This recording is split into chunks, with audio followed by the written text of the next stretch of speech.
Yesu ashimwe. Nongeye kubasuhuza mugira amahoro y'Imana. Nitwa Damascene uzabakiriho nahoze nteranira hano. Nyuma byabaye ngombwa ko nimukaho gake Nyarugenge ko no kuva mu cyumba kimwe ukajya mu kindi ariko munsi. Turashimira Yesu ko turi bazima. Tuhaye ikaze kandi mu ijambo ry'Imana. Ndagira ngo turambure Bibiliya zacu dusome ijambo ry'Imana.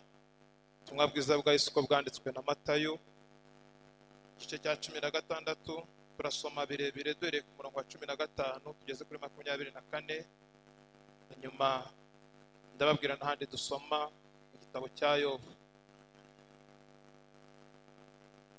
Arababaza ati, ariko mwebwe ubwanyu mugira ngo ndinde?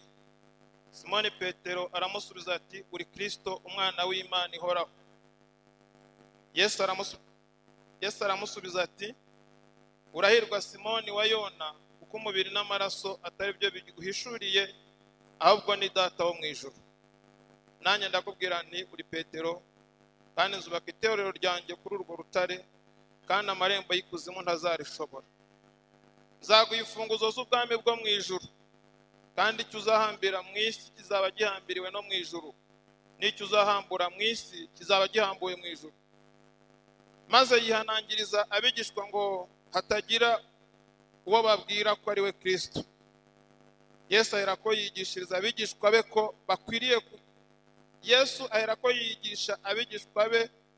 ko akwiriye kujya i Yerusalemu, akababazwa uburyo bwinshi n'abakuru n'abatambyi bakuru n'abanditsi, akicwa, akazamurwa ku munsi wa gatatu, akazazurwa ku munsi wa gatatu.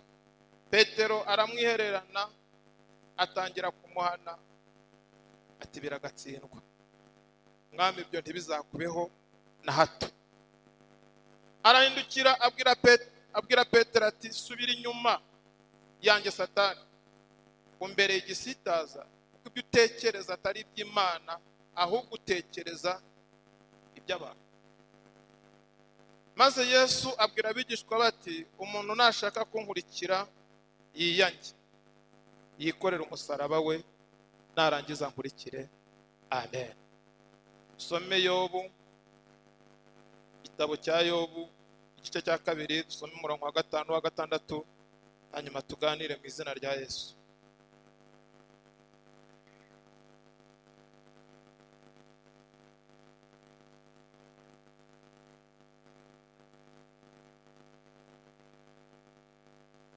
Haranditse ngo, ariko noneho rambura ukuboko kwawe ukore ku magufa ye no ku mubiri we, azakwihakana ari imbere yawe.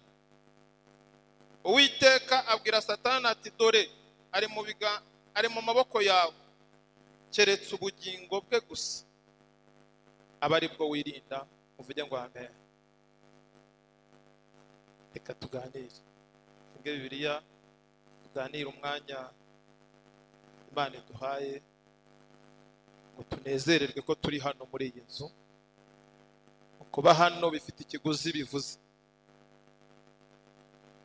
Ni Yesu wavuganye n'abigishwa be, abantu bari bamaranye igihe kinini. Yesu akora ibitangaza, ashobora kuzura abantu bareba,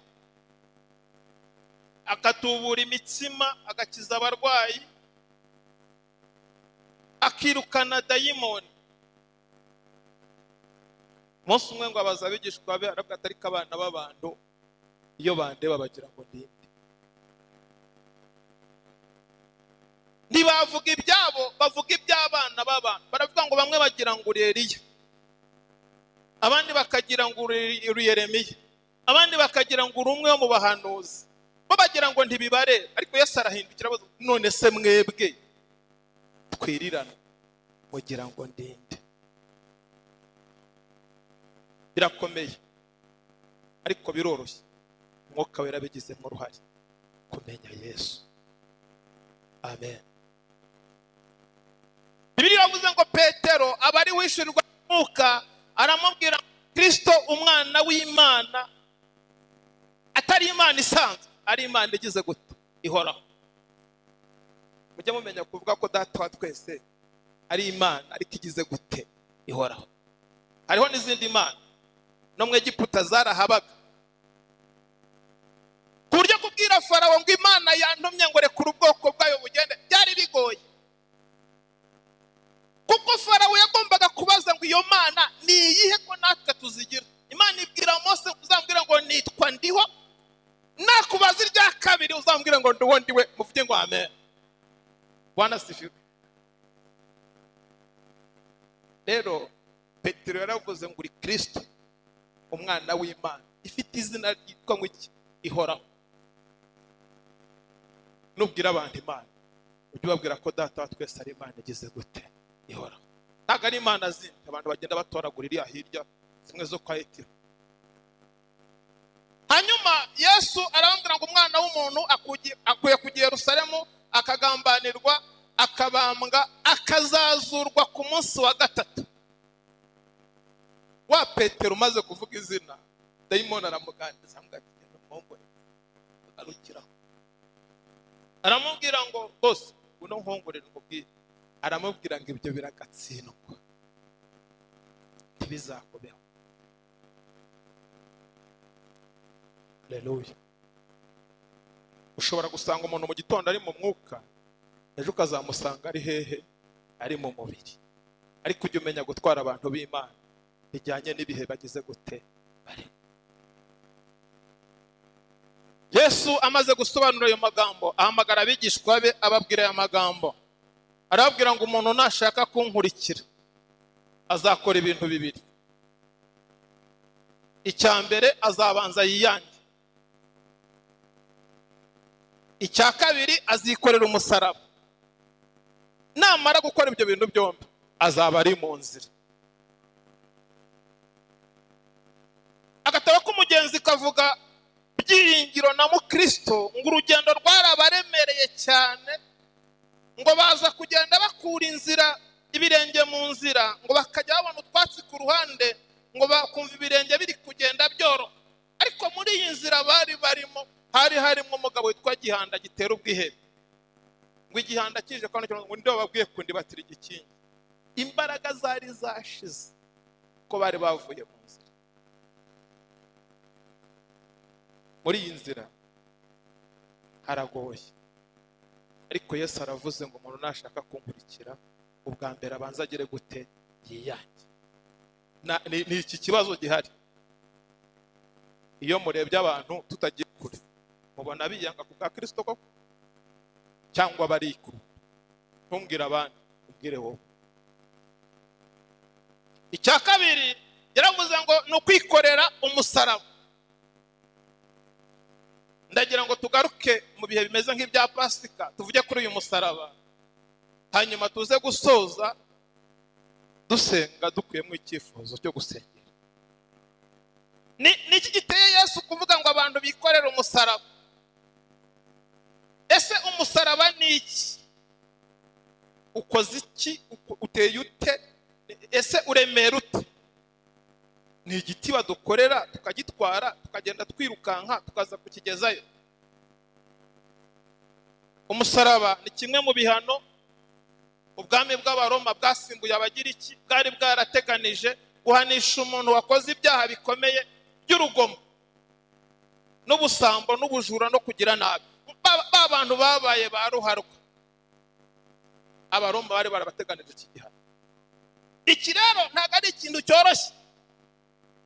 Nugira ngo ikintu igihugu kigaho kikazacyandika mu itegeko kikavuga ngo umuntu wakoze ibi byaha azandikwa iki gihano ku rwego rw'isi, Abaroma niho bari bayoboye, barakize.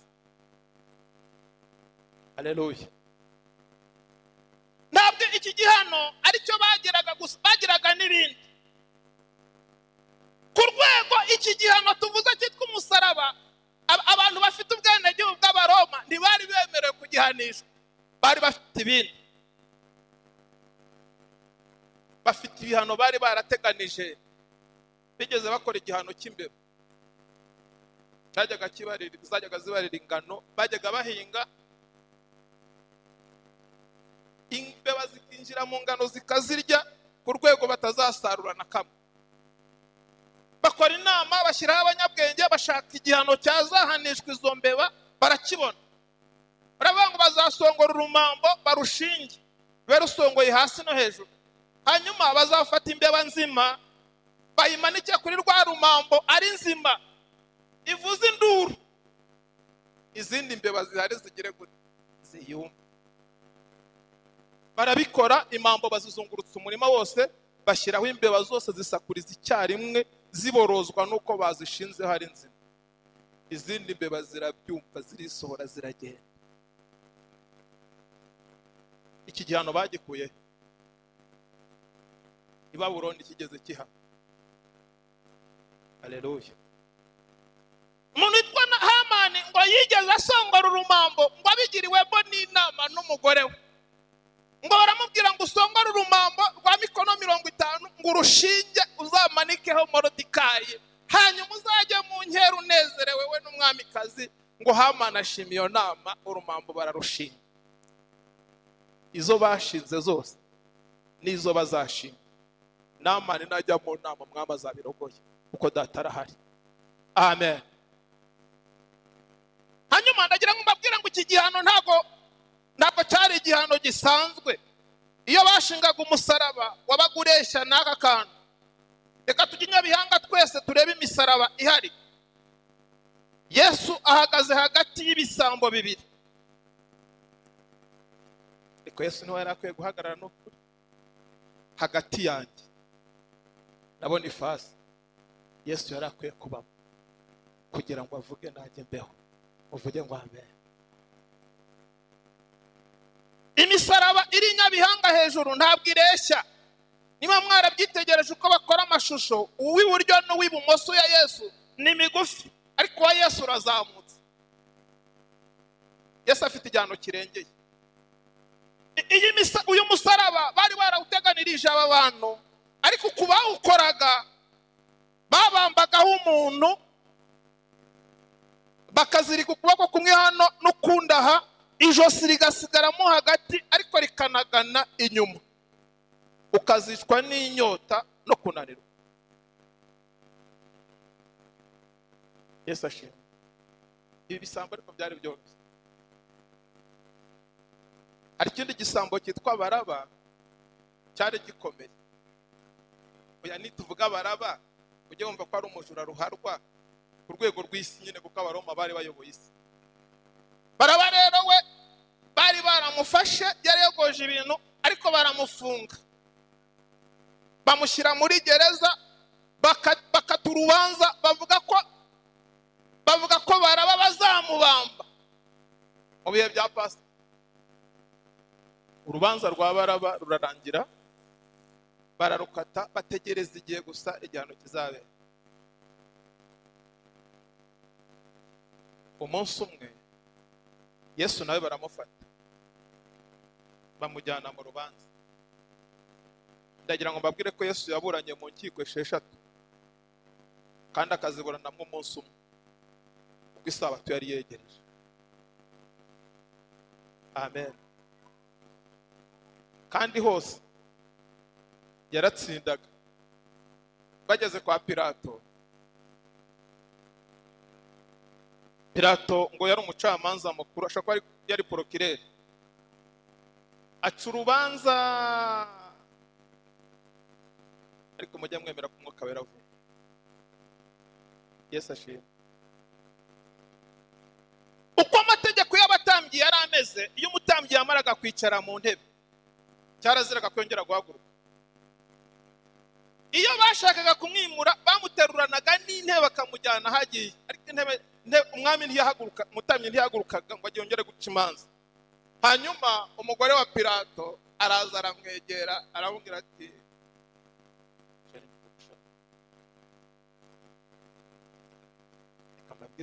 twese turakomeye, ariko umugore avuze ko agushaka, kuko niho uza gutaha nyine. Siko mubizi mwese, ugukomera kwawe kose kugira agaciro ari uko umugore aguhesheje iki? Agaciro. Ibyo wakora byose rero niba utabanje kubaha aho waturutse, uraza kugira ikibazo. Pilato arahaguruka, umugore aramubwira ati nijoro ndyamye marayika yansanze. Yesu ashimwe. Arambwira ngo uyu mugabo uyu nguyu muri gucira urubanza we watandukanye n'abandi ni umukiranutsi. Pilato aragaruka yinjira mu nzu, afata amazi arayasohora, arakaraba, abwira abayuda ngo uyu muntu nta cyaha na kimwe mubonyeho, ndumva namurekura. Batera hejuru bose baravuga turashaka ko abambwa. Jatagatari ikibazo ni iki? Arababwira ngo noneho reka mbahitishe. Yarazi ko Baraba nta muntu wamuvuga neza. Oya Baraba we gakwiye kubanga rwose. Baranamukatiye biranaswa. Pilato aravuga ati nimbahitishirizamo Baraba na Yesu binyoroheye kurekura Yesu agataha. Arabahamagara arababwira ati ari Baraba ruharwa, ari na Yesu ndekurende. Baramubwira ati mutware niba tukugireho umugisha rwose duhe Baraba utubambire Yesu. Arabwira ati muriteguye ko aya maraso abajyaho? Baramubwira ngo si twe twenyine n'abana bacu. Hari abantu bakiryohera aya maraso, barahari iriya hirya, sicyo cyatuzanye. Haleluya. Abo mu iterano rya mu gitondo nababwiye ngo cyari ikibazo gusa.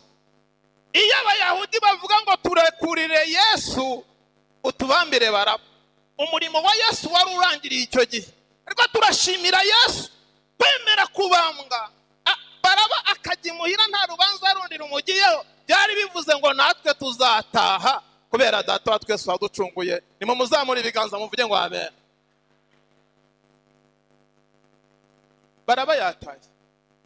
Iby'ibyaha bya Baraba byinshi ntacyo bitwaye, ntacyo bivuze. Baraba yagiye imuhira, hanyuma Yesu atangiye imibabaro yo kujya ku musaraba.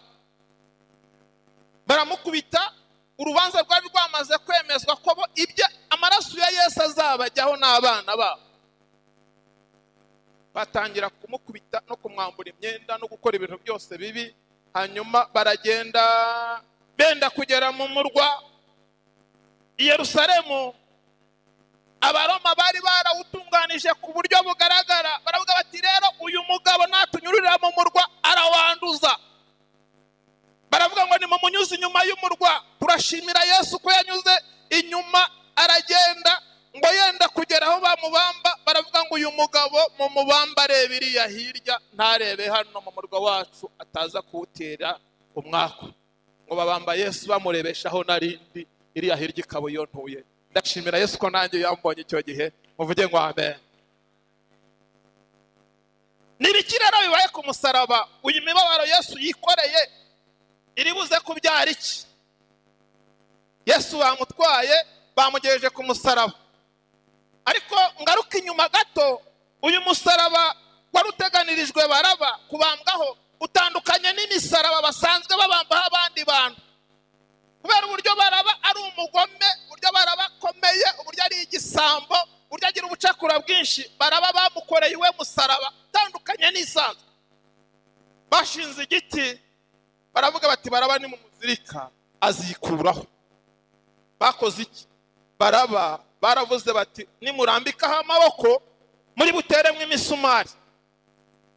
Hagati nose amaguru biragenda bite kwa nana? Baravuga ngo muyahuze. Turashimira Yesu iyo arambuye amaboko abahamagaye amahanga yose ngo mwese mwemere kuza mu nsange ndabaruhura kuko ndi umugwa neza kandi nkaba noroheje mu mutima. Muvuge ngo amen. Hanyuma iyo bahuje amaguru baba bavuze ngo muri Yesu biteranije neza, nta kigoramye gihari birimo, ahubwo no kutaragerayo. Bakwereka aho batemwe imisumari, urabona ko amaguru areshya. Hari abajya bavuga ngo abafuni ngo bakomoye umusumari, ariko byari bifite icyo bivuze. Byari bivuze ko muri Yesu tuzagenda duhuriye hamwe nk'ubwoko bw'Imana, Imana ishimwe. Yesu rero yagiye, yageze ku musaraba, bamubambye. Inyabihanga Yesu ari bwicwe n'izuba, ari bwicwe n'inyota, ijoro riribuze kwa musanga, hanyuma habaye ikibazo. Izuba ryaraje rigeze ahantu Yesu yari ari ku musaraba, ribona n'umwami w'abami, ribona niwe utegeka isi n'ijuru, rikuramwo akaryo karengera ririgendera. Yavuye izuba riravuye, umwijima uhituza, nawe uhageze biwugendera gutyo, nawe usubirayo. Haleluya. Hanyuma icyo gihe izuba ryagiye n'umwijima wagiye, Bibiliya ivuga ngo habaye ubwira kabiri, kandi bumara amasaha angahe? 3. Ni ibiki Yesu akoreye ku musaraba? Kwe kumenya ibintu byahabereye, ko twasomye ngo umuntu nashaka kunkurikira, ubwa mbere yiyange, ubwa kabiri yikorera umusaraba we, narangiza agire gute? Ankurikire. Ikintu cya mbere cyabaye ku musaraba, Yesu yatangiye y'imbabazi. Ibisambo bibiri, kimwe cyaragabanye, arakibwira ati rero mukanya we turi kumwe arahirye ubwami bwanjye. Icya kabiri cyo ubwo cyari yahuye, cyahisemo kurimbuka. Ntabwo muri iyi nzira nterimo amategeko, habamo ko ijambo ry'Imana rikubwira ugahitamo iburyo cyangwa ibumoso. Nta muntu uzaguhitira, ni we n'umutima wawe. Icya kabiri Yesu akoze ku musaraba ni iki? Muri ubwira kabiri, Yesu ari buhindure isi. Systeme y'isi Yesu yayihinduriye ku musaraba. Icuraburindi ry'ubwira kabiri ryahageze, bararebye mu bikoresho byabo bimwe abanyarwanda bita meteo, barebyemo basanga ahari habaye saa 6, bari bazi ko bizagaruka muri saa 5. Barebye basanga bibaye saa 7. Aravuga ati bigenze bite? Aravuga ngo wa mugabo Yesu ashimwe, yavuze ko azahindura isi.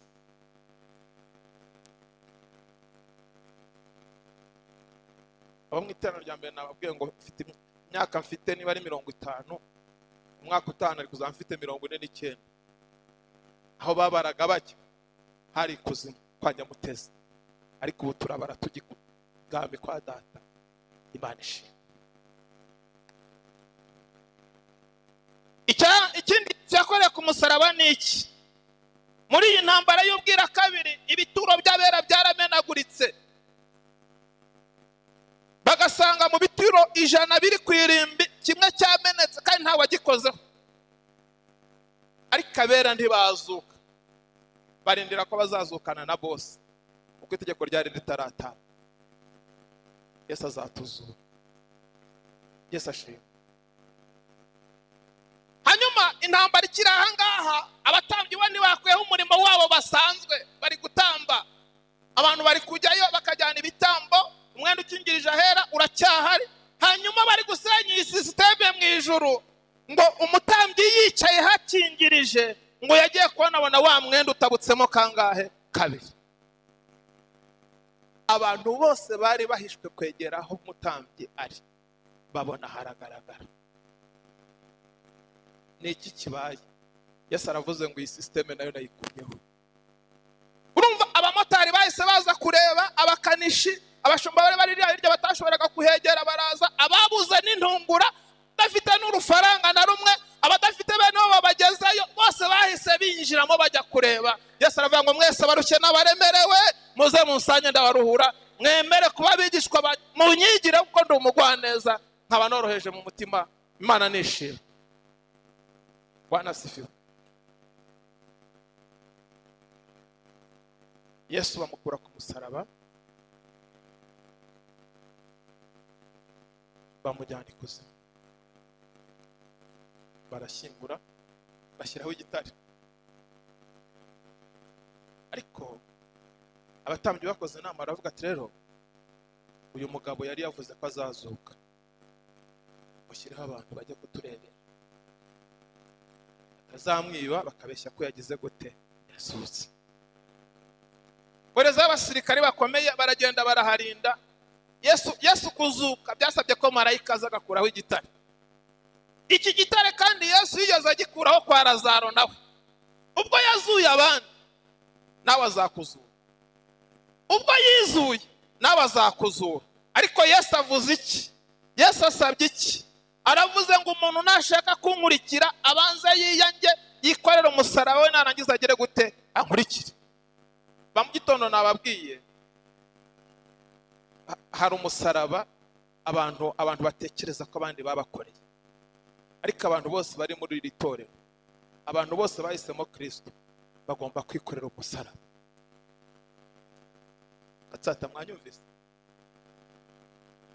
Abantu bose bahisemo gukurikira Yesu nta mananiza arimo, bagomba kwikorera iki?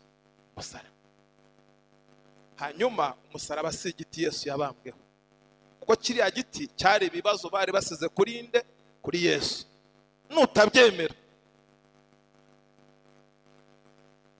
twasomye muri Yobu ngo umunsi umwe Satani yarazindutse avugana n'Imana, Imana ngo iramubwira ngo wabonye umugaragu wanjye witwa Yobu ukiranuka muri iki gihe akanyuba.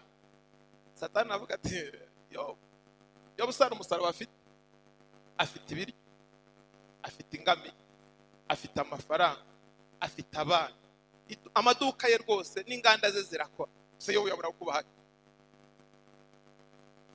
Imana ngo ibwira Satani ngo genda ubitware byose ubijyane, icyo ntaguhaye kuri Yobu nkubujije ni ubugingo bwe, ntiwemerewe kwica Yobu.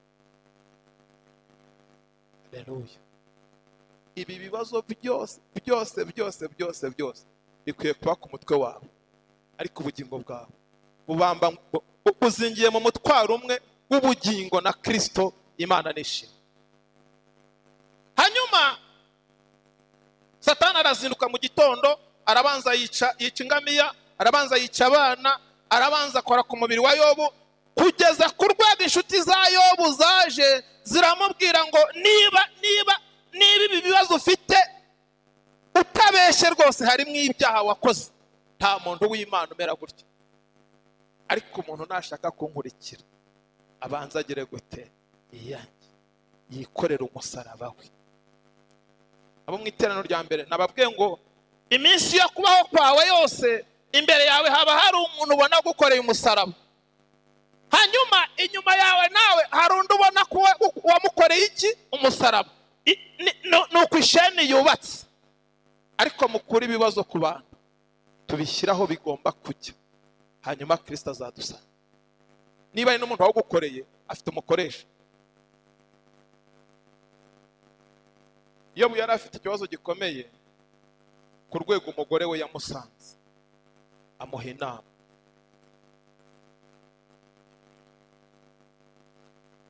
Aramubwira ati ntabwo ari uko bigenda rwose, hirya hariya haba yinzi n'Imana. Ariko umugore abimubwira byagenze gute? Yobu ngo umubiri we Satani yari yawukozeho hazaho ibishyuti, ngo akajya yishima ku manywa na nijoro, bitangira gutonyoka bikajya bivamwo amashyira n'amazi. Umugore aramureba aravuga ati rero ubu ugiye mu cyawe cyumba, ubwo ari aha bigeze ugomba kuba hari ibindi bintu wakoze. Mu kigerageza umuntu mu bana afite harimo uruhare rwa Satani, harimo uruhare rwe, harimo no kukureka kw'Imana ngo ibanze irebe urukundo ugize gute? Uyikunda. Hanyuma umunzani waraje, ni we wapimye ntabwo ari njye. Kandi uyu munzani urapima ibintu bibiri, urapima kwiyanga, urapima no kwikorera. Uburemere bw'umusaraba rero ntibugira ingano. Kumara imyaka myinshi utabyaye ntibivuga kuva kuri Kristo. Kumara imyaka myinshi utagira inzu ntibivuga kuva muri Kristo. Kumara imyaka myinshi utagira abagukunda ntibivuga kuva muri Kristo. Ahubwo umuntu wese yikorera umusaraba we ankurikire, kuko aho ndariho n'umugaragu wanjye agira gute? Azaba. Nta mpamvu n'imwe ndashaka kubabwira ko wa muntu ujya utekereza ko yagukoreye umusaraba nawe afite undi, kandi wa wundi afite umuntu atekereza ko nawe yagize gute? Yawumukoreye. Isi nuko yubatse, ko bizakomeza kugenda, niko bizakomeza kugenda kugera Yesu agarutse. Hanyuma rero ibintu byose byakubayeho byose bifata ubishyire kuri Satani, uyibwire ngo ntiwankura muri iyi nzira kuko data wampamagaye afite imbaraga. Imana nishimwe. Nukuri kose wa muntu utekereza ko ari mubi kuri wowe, nawe afite undi ajya atekereza ko ari iki, ari mubi. Ariko Yobu yaravuze ngo mu kuboko kw'Imana hashobora kuvamo ibintu bibi, hakavamo n'iki, n'ibyiza. Niki gitera Imana kurekura ibintu bibi kuri wowe? No kugira ngo ipime ibiro byawe irebe ko byuzuye. Niba umuntu yarahisemo kubaho imyaka myinshi, azarenza y'Imana yamugeneye n'ijambo ry'Imana rivuga. Reka nkubwize ukuri, iyo umuntu atekereje kuri amustakiriho yagira amahoro, inyuma ye nawe haba hari undi uri gutekereza ko atakiriho nawe yagira iki, yagira amahoro. N'undi nawe nuko muri uru rusengero isheni ikaba ari ndende, ariko turashimira Kristo ure mu buzima tukabuba mu iteka ryose, kandi nyuma y'ubu buzima tukazabaho ubundi budashira. Muvuge ngo amen. Hanyuma ndashaka ko dusenga. Ndashaka ko dusenga maze kumenya inyungu zo kwikorera umusaraba, maze kumenya kandi ko ikintu cya kabiri usabwa ari ukwiya, kandi rwose tutabeshyanye, urikunda.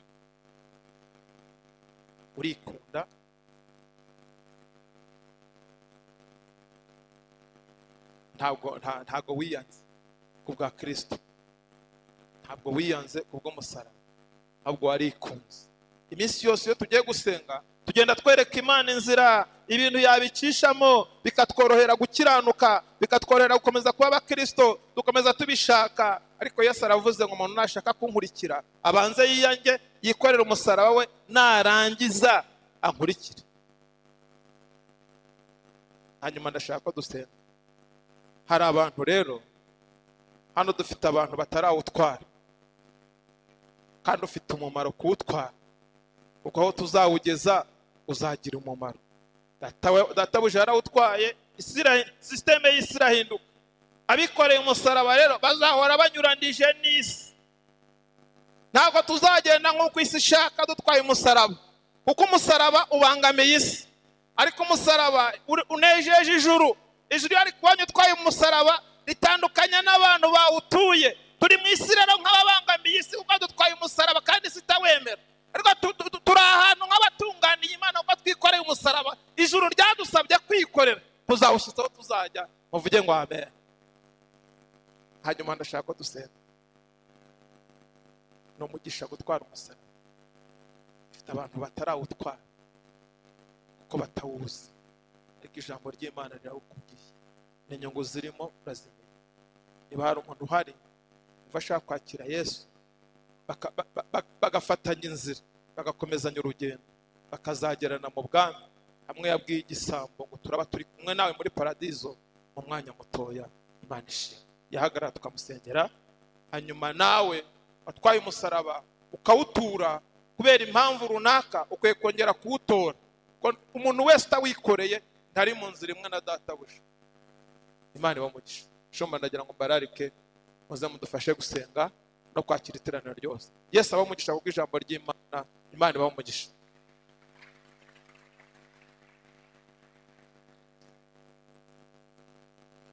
cyane tuvuge ngo na Imana imuhiki. Duhaguruke twese dusenge Imana, duhaguruke mu myanya yacu. Yesu ni mwiza kandi Yesu aradukunda, Yesu atwitaho. Yavuze ibintu byiza kandi bikomeye. Yaravuze ngo umuntu nashaka kungurikira, icya mbere agire gute? Yiyange. Nyamara twikunda twese. Yiyange, narangiza yikorera umusaraba we iminsi ingana iki? Ariko umuntu aba yumva umunsi umwe yawukatamo akawucamo, akumva umunsi umwe yawutura akagira undi awukorera. Kuko n'abantu bakicaye mu barebe mu babwira rye baba wenda bafite ikibazo cyo kutumva Ikinyarwanda cyangwa batanumva neza, ugerageza unamukomange nimba umwegereye.